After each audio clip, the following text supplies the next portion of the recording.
नमस्कार दोस्तों, आज की इस यूट्यूब वीडियो में आप सभी का बहुत बहुत स्वागत है।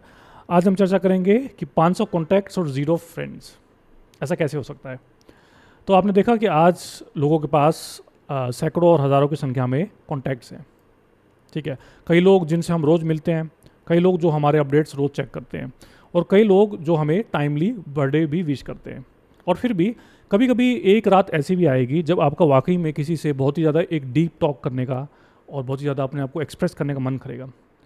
सोचिए, आज रात 2 बजे अगर आप इमोशनली जो हैं वो स्ट्रगल कर रहे हो, तो हम जो हैं कितने लोगों को कॉल कर सकते हैं।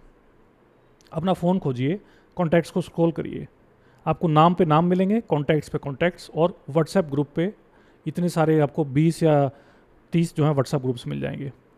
और फिर भी एक अजीब रियलाइजेशन सा होता है, हमारे पास कॉन्टैक्ट्स बहुत हैं, लेकिन क्या हमारे पास दोस्त भी उतने ही हैं?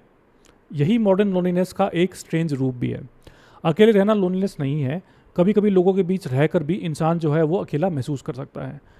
कभी कभी पूरा दिन जो है लोगों के साथ गुजर जाता है, लेकिन रात को लगता है कि किसी ने हमें सच में आज शायद समझा ही नहीं।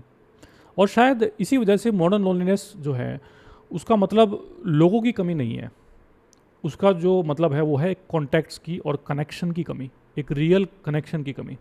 हम इस टॉपिक को समझने की कोशिश करेंगे एक फिलोसोफर के माध्यम से, जो कि है एरिस्टोटल। हम चर्चा करेंगे उनकी थ्योरी ऑफ फ्रेंडशिप के बारे में।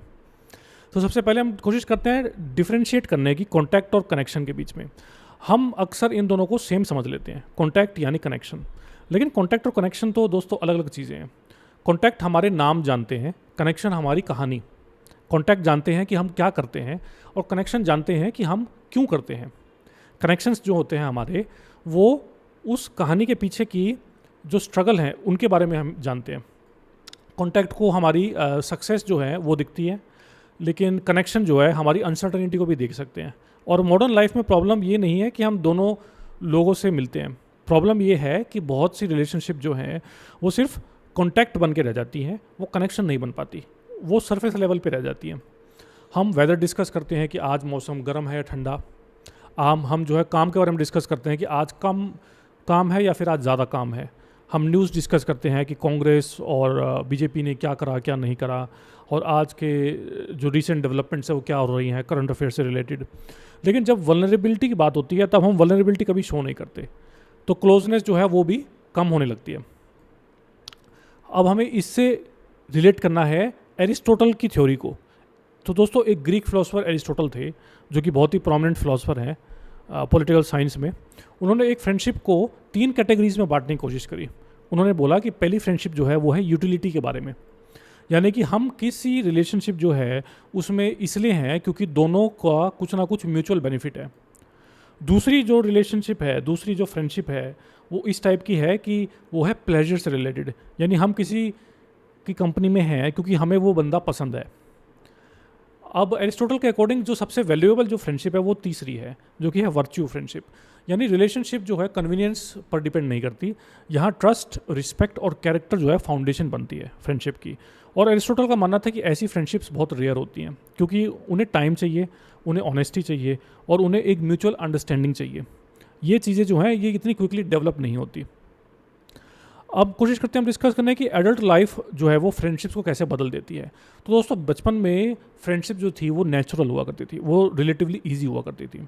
हम रोज़ मिलते थे, रोज़ रोज़ बातें होती थी, और सेम एनवायरनमेंट जो है हम किसी न किसी तरीके से डिस्कस करते थे उसी एनवायरनमेंट के अंदर रहते हुए। लेकिन एडल्टहुड में सब कुछ चेंज होने लगा। किस तरीके से चेंज हुआ?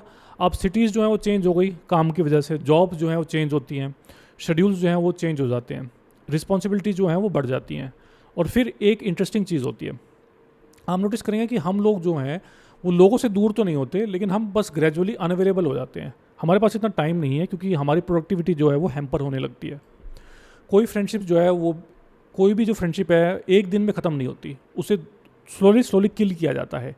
एक मिस्ड कॉल, एक पोस्टपोन मीटिंग, और एक डिलेड रिप्लाई, और फिर महीने सालों में बदल जाते हैं।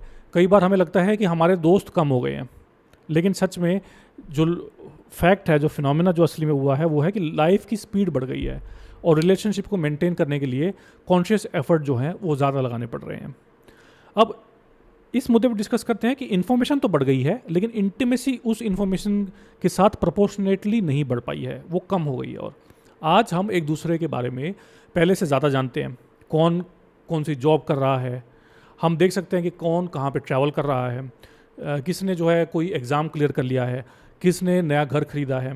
लेकिन एक सवाल आप अपने आप से पूछिए, क्या हमें उतना ही जानते हैं कि लोग इमोशनली कैसा फील कर रहे हैं इस वक्त? शायद नहीं। इन्फॉर्मेशन और इंटीमेसी जो है एक चीज़ नहीं हो सकती। किसी के लाइफ के हाइलाइट्स को देख लेना और किसी को डीपर पर्सपेक्टिव से समझ पाना कि वो कैसा फील कर रहा है, दोनों में ज़मीन आसमान का फ़र्क है। और इसी वजह से कभी कभी लगता है कि हम जो हैं वो सब एक दूसरे को ऑब्जर्व कर रहे हैं, लेकिन कनेक्ट जो है वो फिर भी नहीं हो पा रहे। तो दोस्तों, एक 2 बजे का बहुत फेमस टेस्ट है, साइकोलॉजी में हम बोलते हैं कि अगर आपको फ्रेंडशिप की स्ट्रेंथ टेस्ट करनी हो तो 2 बजे किसी को कॉल करके देखिएगा।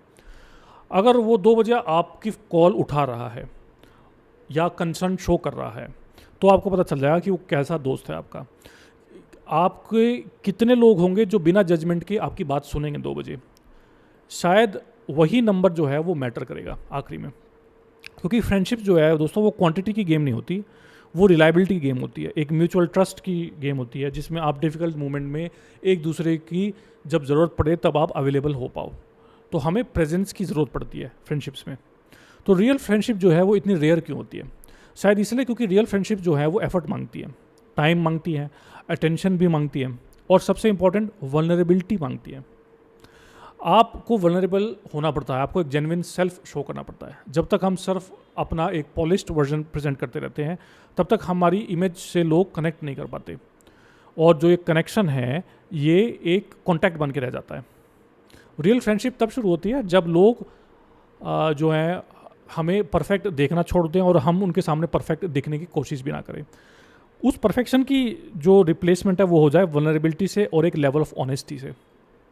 तो दोस्तों, अंत में आपके कॉन्टैक्ट्स हो सकता है 500 हों, आपके फॉलोअर्स हो सकते हैं सोशल मीडिया पे लाखों हों, लेकिन फिर भी आप अंदर से खोखले महसूस कर सकते हैं। लाइफ के जो एक इम्पॉर्टेंट मोमेंट्स हैं उसमें नंबर से ज़्यादा मैटर करते हैं एक म्यूचुअल ट्रस्ट, एक रिलायबिलिटी किसी जेन्युइन पर्सन पे, और जो मैटर करता है वो है इंसान जो है हमारी अचीवमेंट से पहले हमारी वेलबींग के बारे में कोई सोचे। तो मॉडर्न लोनलीनेस का सोल्यूशन जो है वो कॉन्टैक्ट को कलेक्ट करना नहीं है, बल्कि सॉल्यूशन है कि रिलेशनशिप्स जो हैं उनको सेलेक्टिवली, कुछ रिलेशनशिप्स को इतना डीप बना लेना कि वो आपका मीनिंग का साधन बने। क्योंकि दिन के एंड में दोस्तों, ज़िंदगी हमसे ये नहीं पूछती कि हमारे कॉन्टैक्ट्स कितने थे। ज़िंदगी ये पूछती है कि जब हमें वाकई में किसी की ज़रूरत थी या जब हमने किसी की हेल्प कर पाए, तब क्या हमने उनकी हेल्प करी, क्या हम किसी के काम आ पाए या कोई हमारे काम आ पाया आखिर में। तो इसी चर्चा के साथ दोस्तों आज की वीडियो को हम समाप्त करते हैं। अगर आपको ये चर्चा पसंद आई हो तो इस वीडियो को लाइक और सब्सक्राइब जरूर करें, और ऐसी अर्बन साइकोलॉजी और फिलॉसफी से रिलेटेड नई नई वीडियोस मैं आपके सबके सामने लाता रहूँगा।